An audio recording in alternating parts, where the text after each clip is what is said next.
Hanukkah, Kwanzaa, happy whatever you're celebrating with your family this time of year. You know what? Just be grateful. We're all still here. We're still standing, still got our wits about us. That's worth celebrating right there, believe me. Now, before we jump into this thing today, I got to say something. You know the deal. Welcome back. You're here on the Future in View channel. You already know the rules. We talk straight, we talk real, and most importantly, we keep it real with you. Just you and me, my friend. Just us in this conversation. Now, I need you to do me a personal favor. Not because I'm asking the thousands of other people watching. No, this is specifically for you. Hit that subscribe button for the Future in View. Just one click. You know what that button means to me? It means somebody actually cares enough to come back and hear what I have to say. It's personal. It's not a transaction. It's a relationship. When you hit that subscribe button, you're telling me, Future, I trust what you're saying. I believe in what you're doing. That means the world to me. So please, right now, if you haven't already, do it. Do it for me. Just one click and you're part of this thing. You're part of something real. Okay, so what we're talking about today, and I got to tell you, I've been laughing about this all week, is the absolute meltdown happening in Trump's world right now over impeachment articles. But here's the thing that's wild about this situation. These aren't just some crazy Democrats trying to get headlines anymore. We're talking about actual formal articles of impeachment being filed in the House of Representatives, one after another, with specific charges and constitutional arguments that are starting to make people wake up and pay attention. And the Trump people, they're panicking. I'm watching them panic, and I'm not even trying to laugh, but I'm laughing because when you're this defensive about something, when you're this aggressive in your denials, it usually means something's really bothering you. Let me set the scene here so you understand exactly what's going on. Back in April, just a few months ago, Michigan Congressman Sri Thanedar, a real member of Congress, not some celebrity or media personality, he goes on the House floor and he files seven articles of impeachment against Donald Trump, 7 formal charges. We're talking about obstruction of justice, usurpation of congressional authority, abuse of emergency powers, violations of First Amendment rights, creation of unlawful offices like the Department of Government Efficiency, and bribery and corruption charges. This is comprehensive. This is detailed. This is not some throwaway political stunt by a backbench representative. Thanedar is looking directly at Trump and saying, you know what? You're unfit to serve as president. You represent a clear and present danger to our Constitution and our democracy. Now, at first, the Democratic leadership kind of pretended this wasn't happening. They didn't want to talk about it. They didn't want to engage with it. But here's where it gets interesting. Less than a month later, Houston Congressman Al Green, who's got a whole history of this stuff, who literally heckled Trump during a joint address to Congress and got himself removed and censured by his colleagues, this guy files his own impeachment articles. And then later in November, Al Green announces he's going to file more articles of impeachment, specifically pledging to do it before Christmas. Before Christmas. We're living through a moment where multiple sitting members of Congress are independently deciding that impeachment is necessary before the president leaves for the holidays. That tells you something about where we are as a country right now. So what happens after this? Well, the Trump administration goes ballistic. They're sending out statements saying every action Trump takes is lawful and rooted in the will of the American people. They're calling these impeachment efforts desperate political stunts that the American people see right through. But here's the thing that gets me. They're not actually defending Trump on the merits. They're not saying, no, he didn't do these things. They're just attacking the people filing the articles and saying it's all political theater. When you can't defend what you actually did, you attack the people doing the criticizing. And that's basic stuff, but it works on a lot of people, but not all people. Some people are paying attention, like you're doing right now. The most interesting part of all this, to me, is what happened with Thanedar after he filed those 7 articles. He comes under enormous pressure from Democratic leadership. They're calling him up, they're talking to him behind closed doors, and pretty soon he pulls back. He says he wants to add more articles, get more input from colleagues, but basically he backs off from forcing a vote. The Democratic leadership made it clear to him, we don't want this right now. We're worried it's going to hurt us politically. We got other things we want to focus on. So Thanedar steps back. But the very fact that Democratic leaders had to pressure him to pull back shows you that there are real members of Congress, including a guy who was just elected, a brand new member, who genuinely believe Trump has committed offenses that warrant removal from office. Now, the thing about Al Green is he's different. He's got a history of going his own way. He doesn't care what the leadership says. He got censured by Congress after heckling Trump, but he became a hero to a lot of Democrats for doing it. So when Green decides he's filing impeachment articles, and then he decides he's going to file more articles before Christmas, he's serious. He's not taking orders. He's not afraid of the political fallout. He's looking at Trump and he's saying, this is an authoritarian. This is a threat to democracy. We need to do something about it. And what's wild is that more than 500,000 Americans signed a petition by the Free Speech for People organization calling for impeachment. 500,000 people, 500,000 Americans saying, we agree with Al Green. We think Trump should be impeached. The charges in these articles are not frivolous. They're not random accusations. They connect directly to actual constitutional crises we've been watching happen all year. The charge about abuse of trade powers. That's about the emergency tariffs that have already been challenged in court and where lower court judges have basically said, no, Trump overstepped his authority here. The charge about usurpation of congressional authority over spending.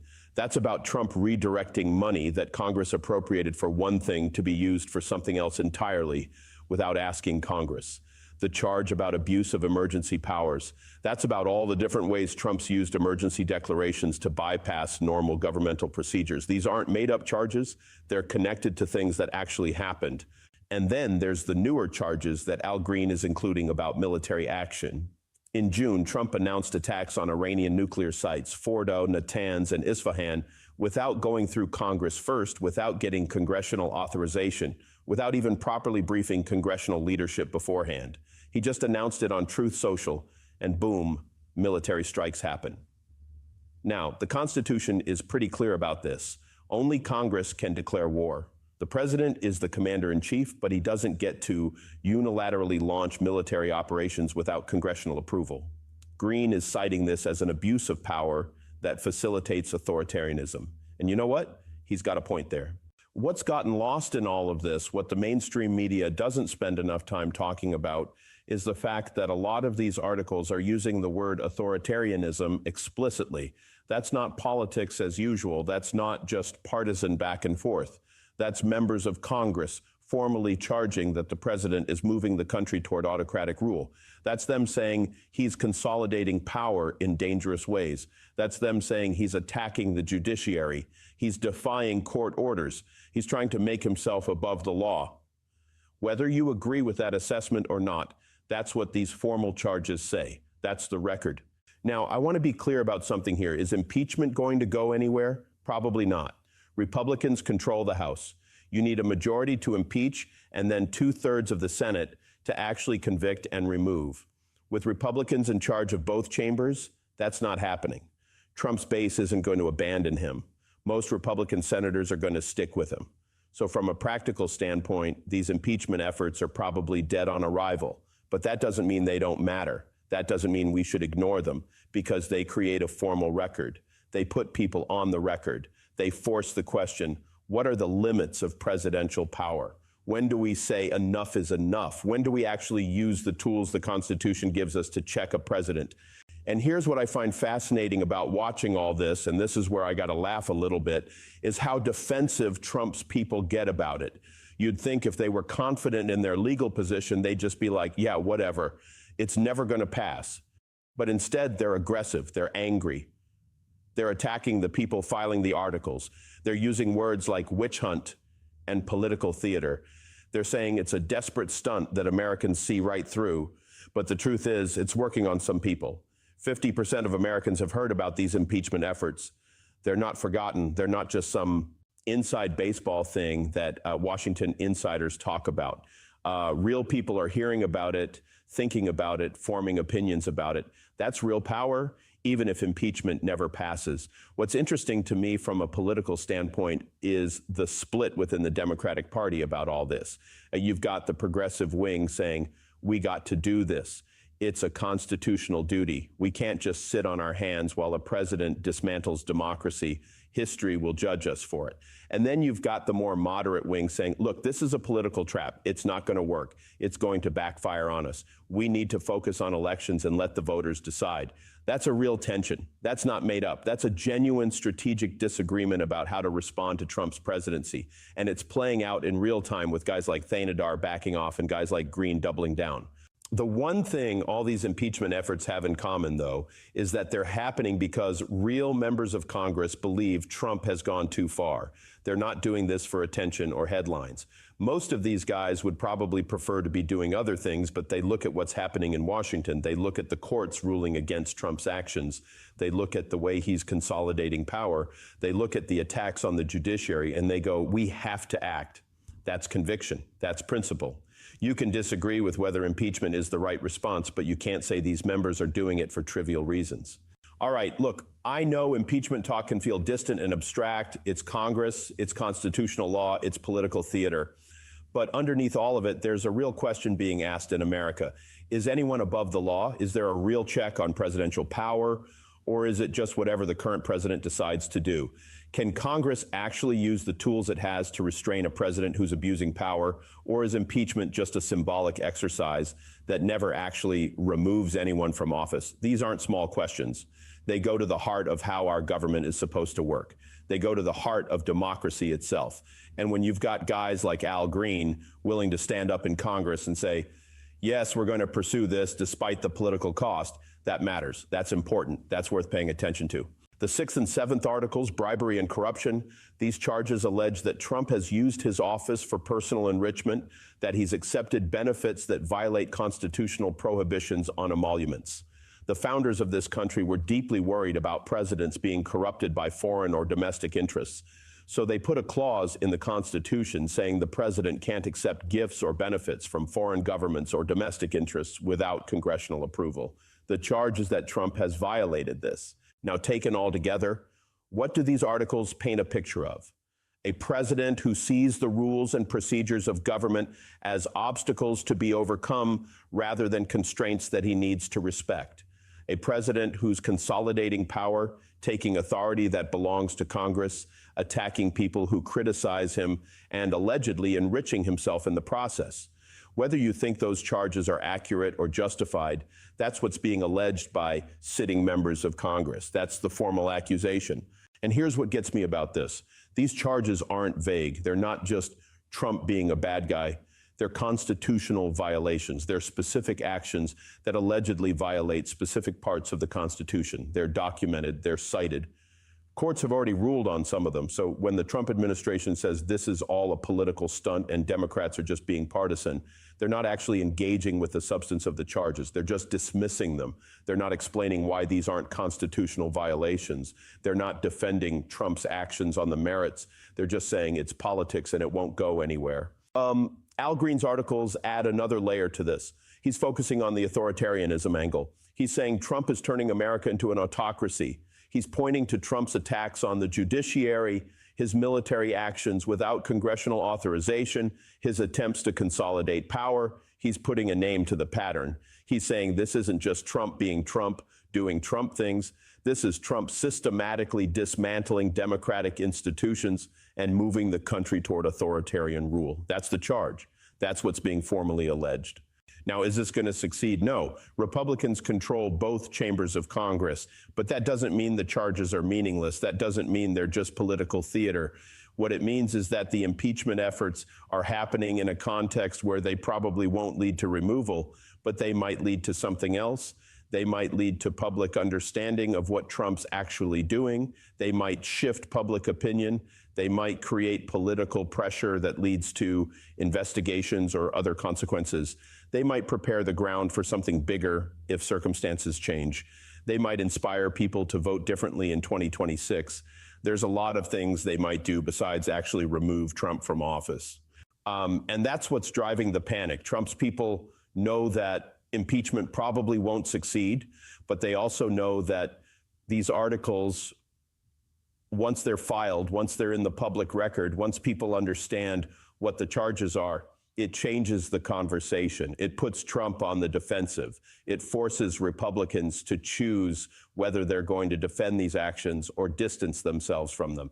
It creates a narrative where Trump's the guy Congress had to impeach, even if impeachment doesn't work.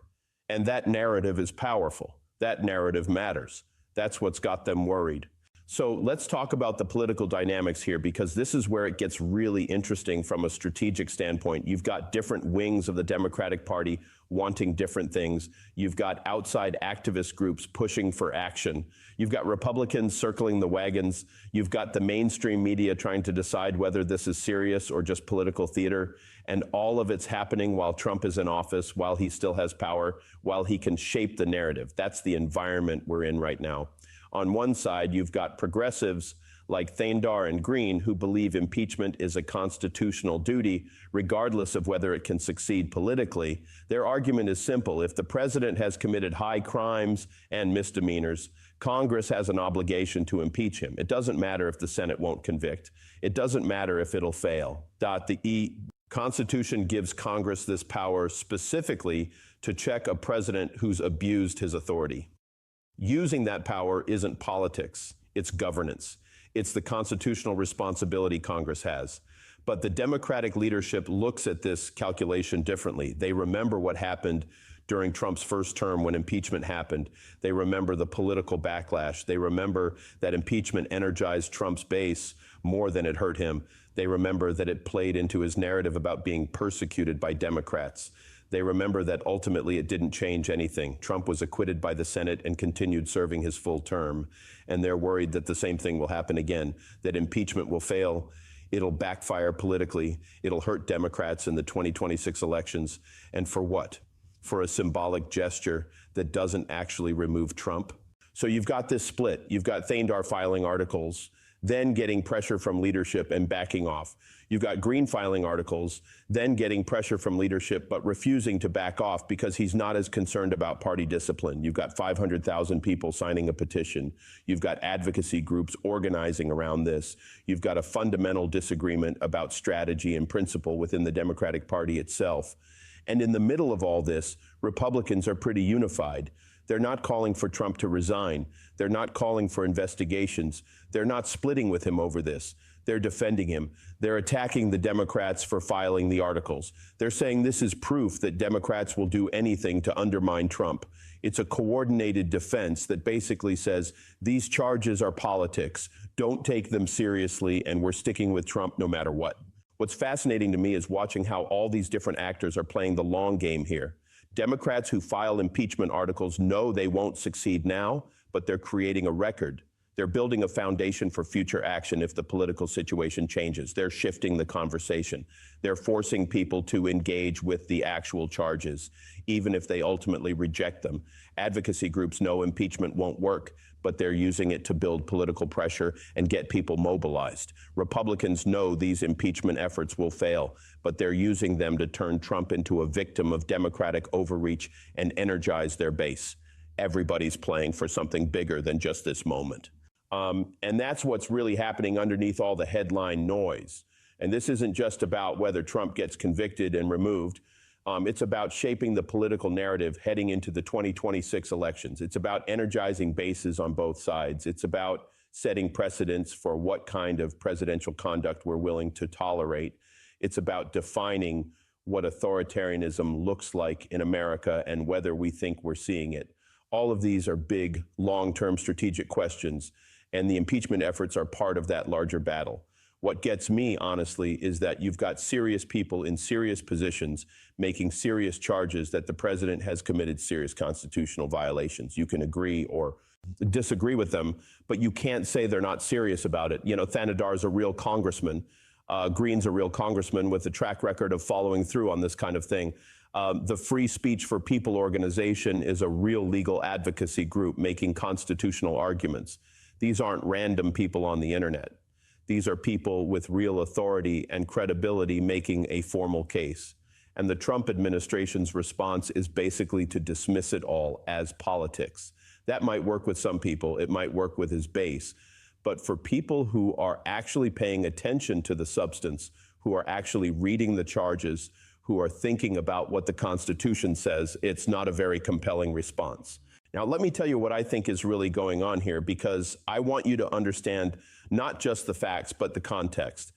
The panic we're seeing from Trump's side isn't really about whether impeachment will succeed.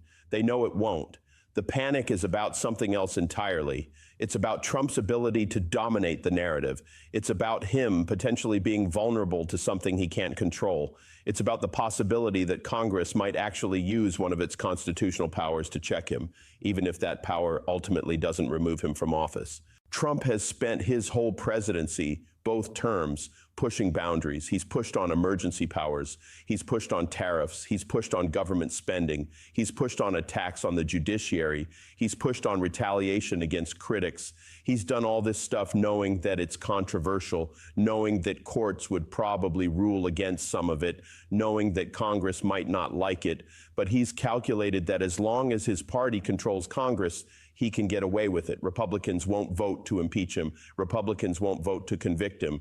So he's basically untouchable. But here's the thing that's changing. The number of people willing to challenge that calculation is growing. It started with Thanadar in April. Then Green came along. Then there's talk about more articles coming before Christmas. That's a pattern. That's momentum. And the Trump administration knows that if this pattern continues, if more and more Democrats file articles, if the pressure builds, if voters start caring about it more, it creates a political environment where it becomes harder to ignore. It becomes harder to just dismiss as politics. It becomes something real. And here's what would really panic them: if the 2026 elections happened and Democrats took back the House, because then all these articles that were filed, all these charges that were documented, all these formal allegations, they become the basis for actual impeachment proceedings with a real chance of passing and putting pressure on the Senate. That's the nightmare scenario for Trump's people. That's why they're defensive about it. That's why they're so aggressive in dismissing it, because they know that impeachment, even if it fails now, could have real teeth later if the political situation changes. So what we're really watching is a constitutional struggle. It's a struggle over whether there are real limits on presidential power, or whether a president with a party that controls Congress is basically untouchable. It's a struggle over whether the Constitution's checks on presidential power actually work, or whether they've been rendered meaningless by partisan divisions. It's a struggle over what democracy actually means in America in 2025. And the impeachment efforts are part of that larger struggle. They're not the whole thing. They're not even necessarily the most important thing, but they're part of it. What I hope people understand from this is that the Constitution isn't self-executing. It's not magic. It requires people to actually use it. It requires Congress to actually exercise its power. It requires citizens to care enough to demand that their representatives use that power. When people stop using it, when people stop demanding that it be used, then the Constitution becomes just a piece of paper. But when people do use it, when they do demand action, then it becomes something real and powerful. And that's what we're seeing happen right now. People demanding that Congress use its impeachment power. People demanding that the Constitution be respected. People refusing to just accept that one person can consolidate all the power. That's democracy. That's how it's supposed to work.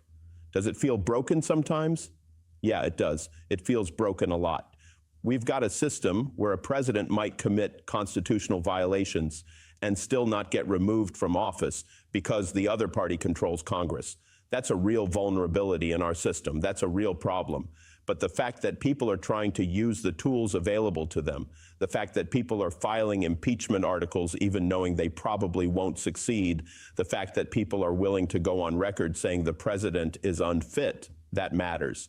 That's the system trying to correct itself. That's democracy trying to work. All right, my friend, that's what's going on with the impeachment situation. That's why Trump's people are panicking, even though they know impeachment probably won't pass.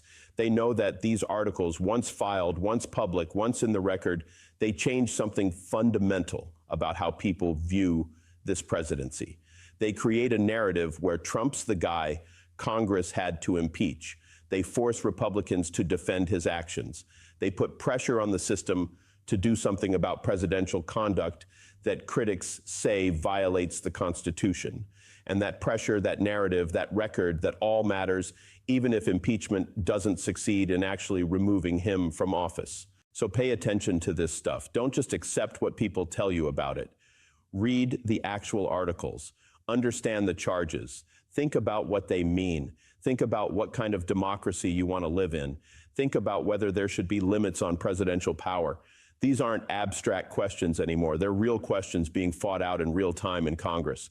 And your voice, your attention, your understanding of what's actually happening, that matters. That's what changes things. That's what makes democracy work. Thanks for being here with me. Thanks for paying attention. Thanks for caring about this stuff. That's what it's all about.